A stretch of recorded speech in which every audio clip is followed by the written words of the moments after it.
कौसल्या सुप्रजा रामपूर्वा सन्ध्या प्रवर्तते उत्तिष्ठ नरशार्दूल कर्तव्यम् दैवमाह्निकम् कौसल्या सुप्रजा रामपूर्वा सन्ध्या प्रवर्तते उत्तिष्ठ नरशार्दूल कर्तव्यम् दैवमाह्निकम् उत्तिष्ठोत्तिष्ठ गोविन्द उत्तिष्ठ गरुडध्वज उत्तिष्ठ कमलाकान्त त्रैलोक्यम् मङ्गलम् कुरु उत्तिष्ठोत्तिष्ठ गोविन्द उत्तिष्ठ गरुडध्वज उत्तिष्ठ कमलाकान्त त्रैलोक्यम् मङ्गलम् कुरु मातः समस्त जगताम् मधुकैटभारेः वक्षो विहारिणि मनोहर दिव्यमूर्ते श्रीस्वामिनि श्रुत जनप्रियदानशीले श्रीवेङ्कटेश दयिते तव सुप्रभातम् मातः समस्त जगताम् मधुकैटभारेः वक्षो विहारिणि मनोहर दिव्यमूर्ते श्रीस्वामिनि श्रुत जनप्रियदानशीले श्रीवेङ्कटेश दयिते तव सुप्रभातम् तव सुप्रभातमरविन्दलोचने भवतु प्रसन्नमुख चन्द्रमण्डले विधिशङ्करेन्द्रवनिताभिरर्चिते वृषशैलनाथ दयिते दयानिधे अत्र्यादिसप्त ऋषयः समुपास्य सन्ध्याम् आकाश सिन्धु कमलानि मनोहराणि आदाय पादयुगमर्चयितुम् प्रपन्नाः शेषाद्रिशेखर विभो तव सुप्रभातम् पञ्चाननाब्ज भव षण्मुख वासवाद्याः त्रैविक्रमादिचरितम् विबुधास्तुवन्ति भाषापतिः पठति वासर शुद्धिमारात् शेषाद्रिशेखर विभो तव सुप्रभातम्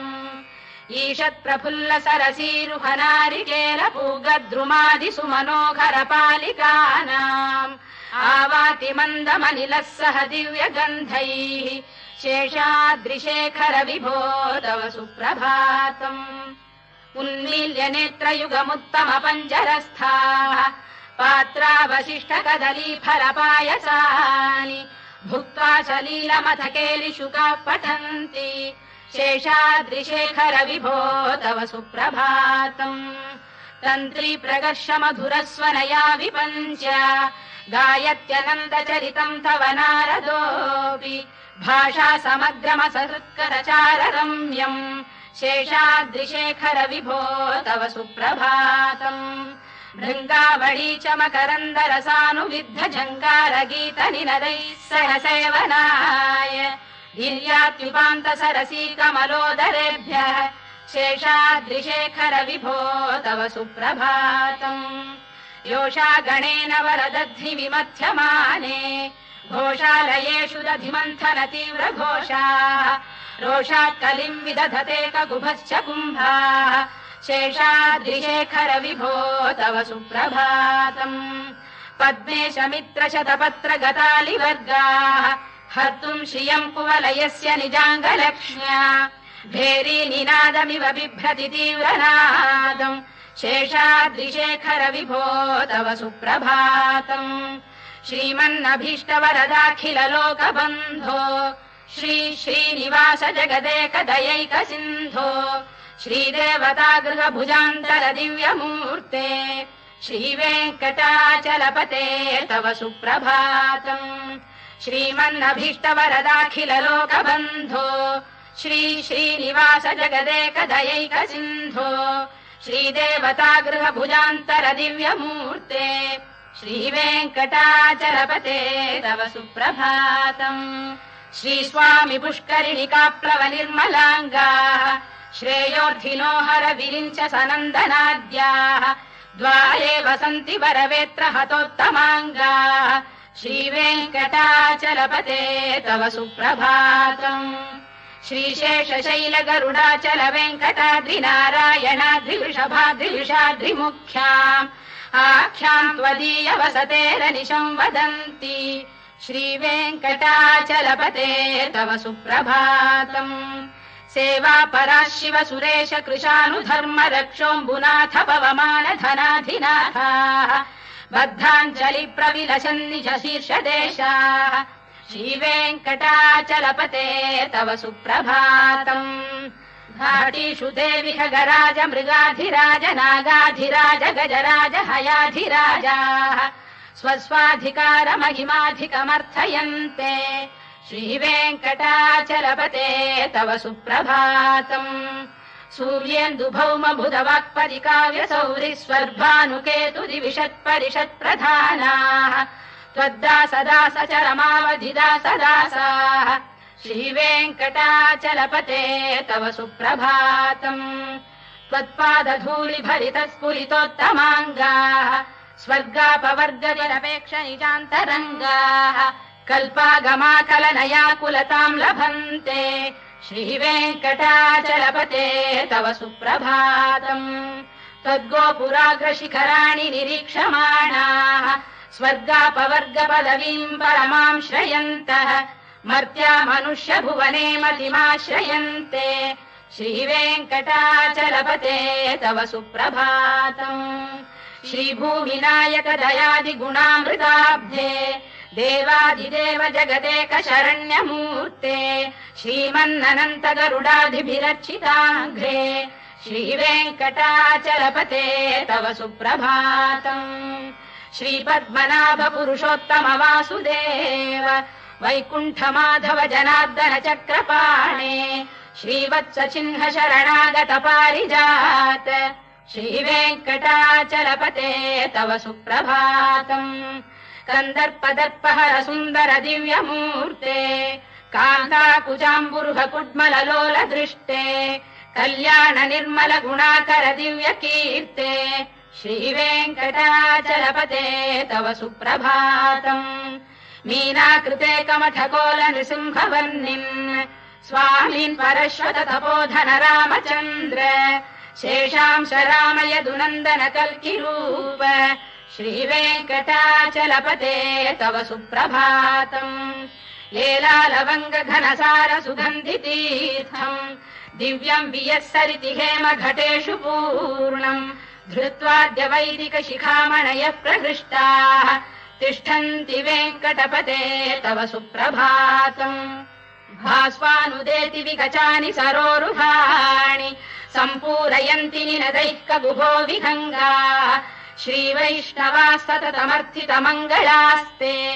धामाश्रयन्ति तव वेङ्कट सुप्रभातम् ब्रह्मादयः सुरवराः समहर्षयस्ते सन्तः सनन्दन मुखास्तव योगिवर्याः धामान्तिके तव हि मङ्गलवस्तु हस्ताः श्रीवेङ्कटाचलपते तव सुप्रभातम् लक्ष्मीनिवास निरवद्य गुणैक सिन्धो संसार सागर समुत्तरणैक सेतो वेदान्त वेद्य निज वैभव भक्त भोग्य श्रीवेङ्कटाचलपते तव सुप्रभातम् लक्ष्मीनिवास निरवद्य गुणैक सिन्धो संसार सागर समुत्तरणैक सेतो वेदान्त वेद्य निज वैभव भक्त भोग्य श्रीवेङ्कटाचलपते तव सुप्रभातम् इत्थम् वृषाचलपतेरिह सुप्रभातम् ये मानवाः प्रतिदिनम् पठितुम् प्रवृत्ताः तेषाम् प्रभात समये स्मृतिरङ्गभाजाम् प्रज्ञाम् परार्थ सुलभाम् परमाम् प्रसूते इत्थम् वृषाचलपतेरिह सुप्रभातम् ये मानवाः प्रतिदिनम् पठितुम् प्रवृत्ताः तेषाम् प्रभात समये स्मृतिरङ्गभाजाम् प्रज्ञाम् परार्थ सुलभाम् परमाम् प्रसूते कमलाकुच चूचुक कुङ्कुमतो नियतारुणितातुल नीलतनो कमलायतलोचन लोकपते विजयी भव वेङ्कटशैलपते कमलाकुच चूचुक कुङ्कुमतो नियतारुणितातुल नीलतनो कमलायतलोचन लोकपते विजयी भव वेङ्कटशैलपते सचतुर्मुख षण्मुख पञ्चमुख प्रमुखाखिल दैवत मौलिमणे शरणागतवत्सलसारनिधे परिपालय मां वृषशैलपते अतिवेलतया तव दुर्विषहैरनुवेलकृतैरपराधशतैः हरितं त्वरितं वृषशैलपते परया कृपया परिपाहि हरे अधिवेङ्कटशैलमुदारमतेर्जनदाभिमताधिकदानरतात् परदेवतया गदितान्निगमै कमलादयितान्न परं कलये कलवेणुरवावशगोपवधू शतकोटिवृता स्मरकोटिसमात् रतिवल्लविकाभिमतात् सुखदात् वसुदेवसुतान्न परं कलये अभिराम गुणाकरदाशरथे जगदेकधनुर्धर धीरमते रघुनायक राम रमेश विभो वरदो भवदेव दया जलधे अवनीतनया कमनीय करं रजनीकर चारुमुखाम्बुरुहम् रजनीचर राजतमो मिहिरं महनीयमहं रघुराममये सुमुखं सुहृदं सुलभं सुखदं स्वनुजं च सुखायममोघशरम् अपहाय रघुद्वहमन्यमहं न कथञ्चन कञ्चन जातु भजे विना वेङ्कटेशं ननाथो ननाथः सदा वेङ्कटेशं स्मरामि स्मरामि हरे वेङ्कटेश प्रसीद प्रसीद प्रियं वेङ्कटेश प्रयच्छ प्रयच्छ विना वेङ्कटेशं ननाथो ननाथः सदा वेङ्कटेशं स्मरामि स्मरामि हरे वेङ्कटेश प्रसीद प्रसीद प्रियं वेङ्कटेश प्रयच्छ प्रयच्छ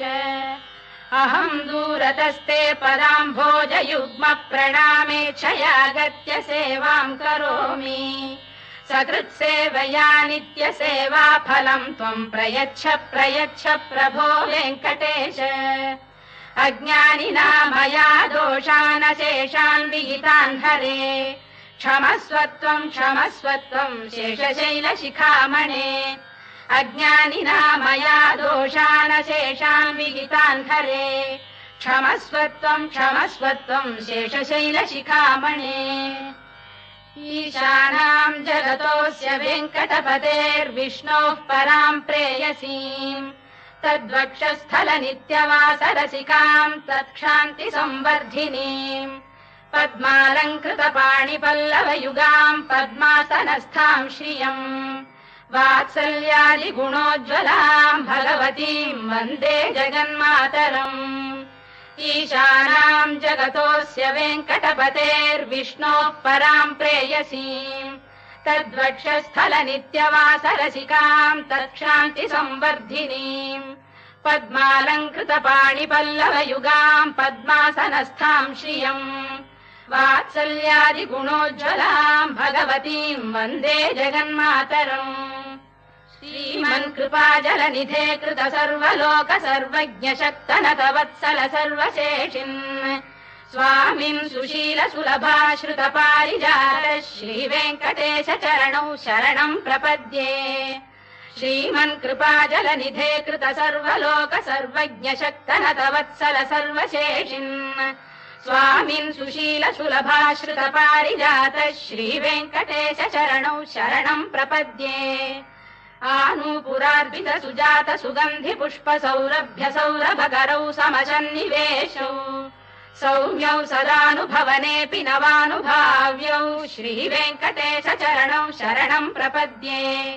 सद्यो विकासि समुदित्व रसान्द्र राग सौरभ्य निर्भर सरोरुह साम्यवार्ताम् सम्यक्षु साहस पदेषु विलेखयन्तौ श्रीवेङ्कटेश चरणौ शरणं प्रपद्ये रेखामयध्वज सुधा कलशात पद्रवज्राम्बुशाम्बुरुह कल्पक शङ्ख चक्रैः भव्यैरलङ्कृत तलौ परतत्त्वचिह्नैः श्रीवेङ्कटेश चरणौ शरणं प्रपद्ये ताम्रोदरद्युति पराजित पद्मरागौ बाह्यैर्महोभिरभिभूत महेन्द्र नीलौ उद्यन्नखांशु बिरुदस्त शशाङ्क भासौ श्रीवेङ्कटेश चरणौ शरणं प्रपद्ये सप्रेम भीति कमलाकर पल्लवाभ्याम् संवाहनेऽपि सवधिक्रममादधानौ कान्थाववाङ्मनस गोचरसौ कुमार्यौ श्रीवेङ्कटेश चरणौ शरणम् प्रपद्ये लक्ष्मी महीतदनुरूप निजानुभाव नीलादि दिव्य महिषीकर पल्लवानाम्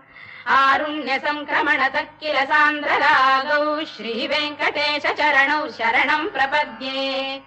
नित्यानमद्भि शिवादि किरीटकोटि प्रत्युक्त दीप्त नवरत्न महप्ररोहैः नीराजना विधिमुदारमुपादधानौ श्रीवेङ्कटेश चरणौ शरणम् प्रपद्ये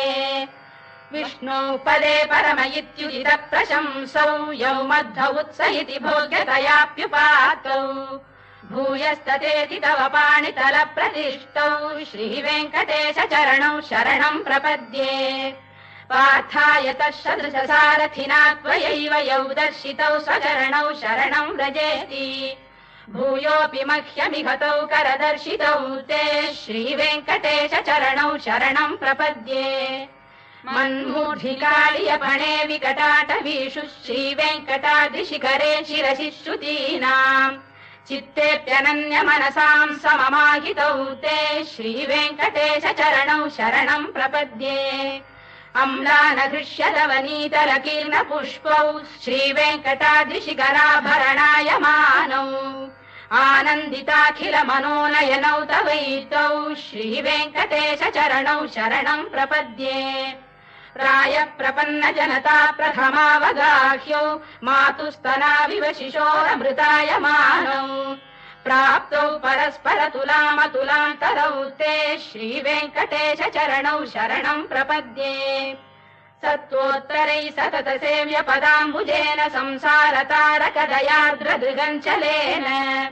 सौम्योपयन्तृमुनिना मम दर्शितौ ते श्रीवेङ्कटेश चरणौ शरणम् प्रपद्ये सत्त्वोत्तरैः सतत सेव्य पदाम्बुजेन संसार तारकदयार्द्रदृगञ्चलेन सौम्योपयन्तृमुनिना मम दर्शितौ ते श्रीवेङ्कटेश चरणौ शरणम् प्रपद्ये श्रीशश्रिया घटिकया त्वदुपाय भावे प्राप्ये त्वयि स्वयमुपेय दया स्फुरन्त्या नित्याश्रिताय निरवद्य गुणाय तुभ्यम् स्याम् किङ्करो वृषगिरीश न जातु मह्यम् श्रीशश्रिया घटिकया त्वदुपाय भावे प्राप्ये त्वयि स्वयमुपेय दया स्फुरन्त्या नित्याश्रिताय निरवद्य गुणाय तुभ्यम् स्याम् किङ्करो वृषगिरीश न जातु मह्यम् श्रियकान्ताय कल्याण निधये निधयेऽर्थिनाम् श्रीवेङ्कटनिवासाय श्रीनिवासाय मङ्गलम् श्रियकान्ताय कल्याण निधये निधयेऽर्थिनाम् श्रीवेङ्कटनिवासाय श्रीनिवासाय मङ्गलम्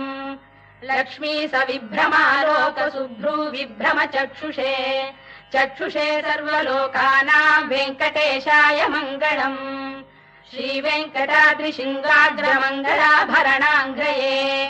मङ्गलानाम् निवासाय श्रीनिवासाय मङ्गलम् सर्वावयव सौन्दर्य सम्पदा सर्वचेतसाम् सदा सम्मोहनायास्तु वेङ्कटेशाय मङ्गलम् नित्याय निरवध्याय सत्यानन्द चिदात्मने सर्वान्तरात्मने श्रीमद्वेङ्कटेशाय मङ्गलम् स्वतः सर्वविदे सर्वशक्तये सर्वशेषिणे सुलभाय सुशीलाय वेङ्कटेशाय मङ्गलम् परस्मै ब्रह्मणे पूर्णकामाय परमात्मने प्रयुञ्जे परतत्त्वाय वेङ्कटेशाय मङ्गलम् आकालतत्त्वमश्रान्तमात्मनामनुपश्यताम् अतृप्त्यमृतरूपाय वेङ्कटेशाय मङ्गलम् प्रायस्वचरणौ पुंसाम् शरण्यत्वेन पाणिना कृपयाधिशते श्रीमद्वेङ्कटेशाय मङ्गलम् दयामृततरङ्गिण्यास्तरङ्गैरिव शीतलैः अभाङ्गैः सिञ्चते विश्वम् वेङ्कटेशाय मङ्गलम् श्रद्भूषाम्बरहेतीनाम् सुषमावतमूर्तये सर्वार्तिशमनायास्तु वेङ्कटेशाय मङ्गलम् श्रीवैकुण्ठविरक्ताय स्वामी पुष्करिणीतटे रमया रममाणाय वेङ्कटेशाय मङ्गलम्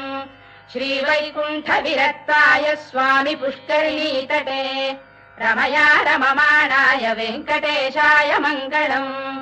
श्रीमत्सुन्दरजामातृमुनिमानसवासिने सर्वलोकनिवासाय श्रीनिवासाय मङ्गलम् मङ्गलाशासनपरैर्मदाचार्य पुरोगमैः सर्वैश्च पूर्वैराचार्यैः सत्कृतायास्तु मङ्गलम्।